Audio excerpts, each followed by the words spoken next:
Hello guys, जैसे कि आपको पता है कि लखनऊ यूनिवर्सिटी का जो एग्ज़ाम है वो 24 जुलाई से स्टार्ट हो रहा है। ठीक है, तो वहाँ पे हम लोग यहाँ पे जो फर्स्ट सेमेस्टर का सिलेबस है पूरा का पूरा कवर करेंगे। आपका पेपर जो है एमसीक्यू के फॉर्म में आने वाला है, एमसीक्यू आने वाले हैं, उसको आपको कैसे सॉल्व करना है, क्या करना है, ये सारी चीज़ें हम लोग यहाँ पे देखेंगे। तो यहाँ पे जो यूनिट 1 है philosophical and sociological perspective of education, तो इसका जो यूनिट 1 है यहाँ पे हम लोग इसको कवर करेंगे। यहाँ पे क्वेश्चन नंबर 1 से लेकर के क्वेश्चन नंबर 25 तक रहेंगे। इसके बाद क्वेश्चन नंबर 25 से लेकर के 51 तक आपका इस चैप्टर का यानी इस यूनिट का, यूनिट 1 का, इकाई 1 का टोटल 51 क्वेश्चन मैं यहाँ पे कवर करने वाला हूँ और ये 2 पार्ट में कवर हो जाएगा। उसके बाद हम लोग यूनिट 2 को देखेंगे, यूनिट 3 देखेंगे और यूनिट 4 देखेंगे और पूरा का पूरा सिलेबस आपका ये वाला कंप्लीट हो जाएगा इस वाली बुक का। उसके बाद जो नेक्स्ट वाली बुक रहेगी उसको आपको अगली वीडियोज में हम देते रहेंगे। तो आप लोग मेरे साथ बने रहिए और अपनी तैयारी बना के रखिए। तो चलिए ठीक है, लेट नहीं करते हैं, सीधे क्वेश्चंस पे आते हैं। अगर आपको क्वेश्चंस का पीडीएफ चाहिए, अगर ये सब क्वेश्चन जो मैं यहाँ पे दिखा रहा हूँ अगर आपको पीडीएफ चाहिए तो आप कमेंट में मुझे पीडीएफ के लिए बोलेंगे, ठीक है, तो मैं आपको यहाँ पे प्रोवाइड कर दूंगा पीडीएफ। अदरवाइज आप मुझे टेलीग्राम ग्रुप में मुझे ज्वाइन हो जाइए मेरे साथ और वहाँ पे आप मुझसे पीडीएफ की डिमांड कर सकते हैं, मैं आपको वहाँ पे दे दूंगा। लिंक आपको नीचे मिल जाएगा, टेलीग्राम ग्रुप का लिंक आपको डिस्क्रिप्शन में मिल जाएगा। तो चलिए ठीक है, शिक्षा शब्द संस्कृत के किस धातु से बना है? ठीक है, तो शिक्षा शब्द जो है संस्कृत के किस धातु से बना है? संस्कृत के शिक्ष धातु से बना है शिक्षा शब्द। इसको ध्यान रखिएगा, संस्कृत के शिक्ष धातु से क्या बना है? शिक्षा शब्द बना हुआ है। शिक्षा का प्रमुख उद्देश्य है, शिक्षा का प्रमुख उद्देश्य क्या होता है? मानसिक विकास, ये तो होता ही होता है, शारीरिक विकास, समलैंगिक विकास और सर्वांगीण विकास। तो यहाँ पे जो आपका ऑप्शन नंबर डी है यहाँ पे सही हो जाएगा, सर्वांगीण विकास, मतलब पूरी तरह से विकास, यही होता है शिक्षा का प्रमुख उद्देश्य। मानव की संपूर्णता का प्रकटीकरण ही शिक्षा है, ये आपसे बोला गया है, मानव की संपूर्णता का प्रकटीकरण ही शिक्षा है। यह परिभाषा किसने दिया था? तो इसको याद रखिएगा, यह परिभाषा दिया था विवेकानंद जी ने। तो इसको याद रखिएगा, परिभाषा किसने दिया था? विवेकानंद।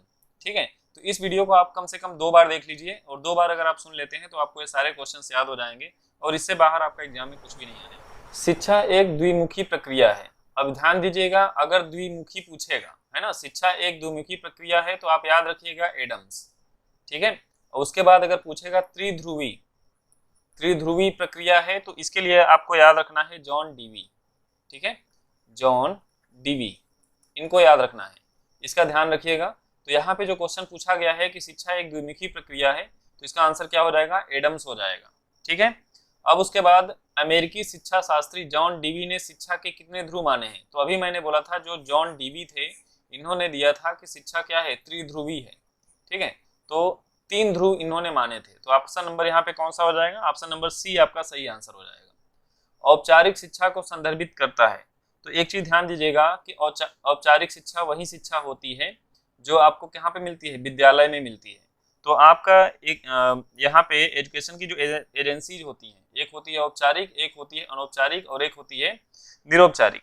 ठीक है, तो औपचारिक का मतलब होता है फॉर्मल शिक्षा, और जो फॉर्मल शिक्षा होती है याद आपको रखना है कि कहाँ मिलती है? स्कूल में मिलती है, विद्यालय में मिलती है।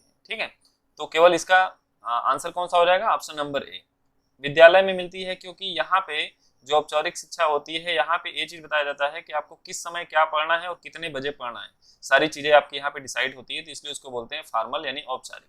अनौपचारिक की बात करेंगे तो उसका कोई डिसीजन नहीं होता है, बच्चा जन्म से लेकर के मरने तक लगातार सीखता रहता है, उसको बोलते हैं अनौपचारिक। ठीक है, तो ऑप्शन नंबर कौन सा हो जाएगा? 6 का ऑप्शन नंबर ए यहाँ पे सही आंसर हो जाएगा। उसके बाद देखिए, सामान्यतः शिक्षा को विभाजित किया गया है। सामान्यतः शिक्षा को कितने भागों में विभाजित किया गया है? 2 भागों में विभाजित किया गया है, इसको याद रखिएगा। सामान्यतः शिक्षा को 2 भागों में विभाजित किया गया है, औपचारिक और। परिवार शिक्षा का किस प्रकार का साधन है? परिवार जो है शिक्षा का किस प्रकार का साधन है? जो परिवार है वो आपका शिक्षा का है अनौपचारिक। ठीक है, क्योंकि विद्यालय होता है औपचारिक, बट अगर परिवार की बात करेंगे तो ये अनौपचारिक है। मैंने आपको बताया था कि परिवार में बच्चे का कोई टाइम फिक्स नहीं होता है, किसी भी समय कुछ भी सीख सकता है, जैसा परिवार का माहौल रहेगा उसी हिसाब से बच्चा सीखेगा। ठीक है, तो ये चला जाएगा अनौपचारिक में, तो इसको आपको ध्यान रखना है। शिक्षा का औपचारिक अभिकरण बताइए। शिक्षा का औपचारिक की बात आती है तो आप समझ आइएगा विद्यालय की बात हो रही है, स्कूल की। ठीक है, तो ऑप्शन नंबर यहाँ पे सी हो जाएगा। मुक्त विश्वविद्यालय की संकल्पना प्रस्तुत की गई थी, इसको याद रखिएगा। जो मुक्त विश्वविद्यालय होता है यानी कि मुक्त विश्वविद्यालय जो परीक्षा मिलती है आपको कहाँ पे? निरौपचारिक में, है ना। मुक्त विश्वविद्यालय की अगर बात करेंगे तो ये आ जाएगा निरौपचारिक, ठीक है, निरौपचारिक, इसको याद रखिएगा। और विद्यालय की अगर बात होगी तो वो हो जाएगा औपचारिक में। मुक्त विश्वविद्यालय की संकल्पना प्रस्तुत की गई थी, तो इसका जो आंसर होगा आपका हो जाएगा Harold Wilson. Option number B यहाँ पे सही आंसर हो जाएगा। दूरवर्ती शिक्षा को अन्य किस नाम से जाना जाता है? दूरवर्ती शिक्षा को अन्य किस नाम से जाना जाता है? तो इसका आंसर देखिए, दूरवर्ती शिक्षा को अन्य किस नाम से जाना जाता है? दूरवर्ती शिक्षा, तो ये आपका हो जाएगा बाह्य अध्ययन, हाँ जो बाहर पढ़ते हैं, स्वतंत्र अध्ययन, परिसर से बाहर अध्ययन, यानी ऑप्शन नंबर डी यहाँ पे सही हो जाएगा। तो ऑप्शन नंबर डी आपका यहाँ पे सही हो जाएगा, 11th का डी सही। प्रिंट मीडिया के प्रमुख साधन है। प्रिंट मीडिया, प्रिंट मीडिया देखिए प्रमुख साधन कौन कौन से हो जाएंगे? समाचार पत्र लिखा है, टेलीविजन, रेडियो और न्यूज चैनल। तो प्रिंट मीडिया का जो प्रमुख साधन है वो यहाँ पे हो जाएगा आपका ऑप्शन नंबर ए, समाचार पत्र, क्योंकि समाचार पत्र प्रिंट मीडिया का प्रमुख साधन है, ठीक है। भारत में सर्वप्रथम मुक्त विश्वविद्यालय कहाँ पे स्थापित किया गया था? भारत में सबसे पहले मुक्त विश्वविद्यालय कहाँ पे स्थापित किया गया था? दिल्ली में, इसको याद रखिएगा। भारत में सबसे पहले मुक्त विश्वविद्यालय कहाँ पे किया गया था? दिल्ली में। अब उसके बाद देखिए जो इंपॉर्टेंट चीज है यहाँ पे हम लोग डिस्कस करेंगे, राष्ट्रीय एकता दिवस। तो राष्ट्रीय एकता दिवस की अगर बात होती है तो आप समझ जाइएगा कि ये मनाया जाता है 31 अक्टूबर को, ठीक है, 31 अक्टूबर को मनाया जाता है। और इसकी शुरुआत कब हुई थी? 2014 में हुई थी, इसको याद रखिएगा। इसकी शुरुआत 2014 में हुई थी। केवल हम लोग केवल किसकी बात कर रहे हैं? राष्ट्रीय एकता की बात कर रहे हैं। और इसका अध्यक्ष कौन होता है? इसका अध्यक्ष होता है प्रधानमंत्री, है ना, इसको याद रखिएगा। इसका अध्यक्ष कौन होता है? प्रधानमंत्री होता है। इसका जो गठन हुआ था, इसका गठन हुआ था 1961 में, और जो पहली बैठक हुई थी वो हुई थी 1962 में। ये सब चीज याद रखना है। और इसका जो मेन उद्देश्य होता है जातिवाद से निपटना। जो राष्ट्रीय एकता का मेन उद्देश्य हो क्या है? जातिवाद से निपटना। तो ये सारी चीजें आपको याद रखनी है, इस पे एक क्वेश्चन 100% बनेगा। तो चलिए अब देखते हैं क्वेश्चंस। राष्ट्रीय एकता दिवस कब मनाया जाता है? तो मैंने आपको बताया था 31 अक्टूबर को मनाया जाता है। राष्ट्रीय एकता के मार्ग में क्या बाधा नहीं है? तो राष्ट्रीय एकता के मार्ग में देखिए जातिवाद भी बाधा है, प्रांतीयता भी है, सांप्रदायिकता भी है। कौन सी बाधा नहीं है? शिक्षा आपका कोई बाधा नहीं है राष्ट्रीय एकता के उसमें, ठीक है।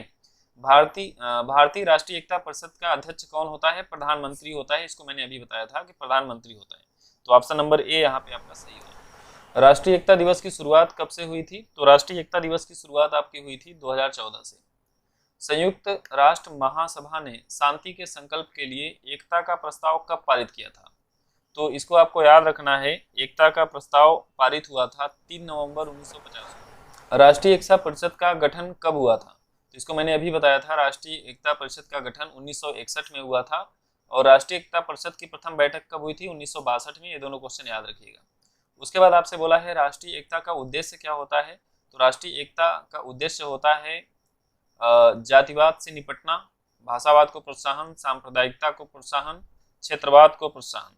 तो आपका यहाँ पे आंसर हो जाएगा राष्ट्रीय एकता का मतलब जातिवाद से निपटना, मेन इसका यही उद्देश्य। राष्ट्रीय एकता परिषद की प्रथम बैठक कब हुई थी? तो ये मैंने अभी आपको बताया 1962 में। सरकारी प्रतिबंधों को ढील करने को दर्शाता है। सरकारी प्रतिबंधों को ढील करने को दर्शाता है, कौन दर्शाता है? सरकारी प्रतिबंध की अगर बात करेगा तो आप याद रखिएगा उदारीकरण। सरकारी प्रतिबंधों को ढील करने के लिए कौन दर्शाता है? उदारीकरण। तो इसको आपको याद रखना है कि अगर उदारीकरण बात होती है तो यहाँ पे सरकारी प्रतिबंधों को ढील करने को दर्शाएगा, ठीक है। अगर वैश्वीकरण की बात करें तो अगर वैश्वीकरण किसे बोलते हैं? एक देश की अर्थव्यवस्था को दूसरे देश की अर्थव्यवस्था से आर्थिक स्तर पर जोड़ना, इसको बोलते हैं वैश्वीकरण, इसको याद रखिएगा। और सरकारी प्रतिबंधों को ढील देने को बोलते हैं उदारीकरण। निजीकरण किसे बोलते हैं? निजीकरण का मतलब होता है सेवाओं का सार्वजनिक क्षेत्र से निजी क्षेत्र की ओर स्थानांतरण। सार्वजनिक क्षेत्र से निजी क्षेत्र की ओर स्थानांतरण, इसको आपको याद रखना है। भारत में निजीकरण की नीति कब अपनाई गई थी? तो ऑप्शन नंबर ए यहाँ पे सही हो जाएगा। 1991 में भारत में निजीकरण की नीति अपनाई गई थी। वैश्वीकरण शब्द का प्रयोग सर्वप्रथम किसने किया? सबसे पहले वैश्वीकरण शब्द का प्रयोग किसने किया था? एंथनी गिडिंग्स ने, ठीक है, इनको याद रखिएगा, एंथनी गिडिंग्स ने। आर्थिक सुधार 1991 से प्रारंभ किए गए, जिसमें प्रमुखतया निम्न को सम्मिलित किया गया। 1991 में अभी आपको बताया कि 1991 में ही इन तीनों को सम्मिलित किया गया था, उदारीकरण, निजीकरण और वैश्वीकरण। तो इन तीनों को आपको याद रखना है कि कौन किससे रिलेटेड है, और मैंने तीनों के बारे में डिस्कस कर दिया। आगे क्वेश्चंस भी आएंगे, तो इसका ऑप्शन नंबर डी आपका यहाँ पे सही आंसर हो जाएगा। इसके बाद हम लोग नेक्स्ट पार्ट में 25 क्वेश्चन से लेकर के 51 तक पूरा का पूरा सॉल्व करके यहाँ पे हम लोग डिस्कस करने वाले हैं। तो नेक्स्ट पार्ट के लिए आप लोग चैनल को सब्सक्राइब कर लीजिए और पूरा का पूरा जो बीएड का सिलेबस है मैं यहाँ पे कवर करने वाला हूँ। तो ठीक है, वीडियो को यहीं पे समाप्त करते हैं। Okay, thanks for watching.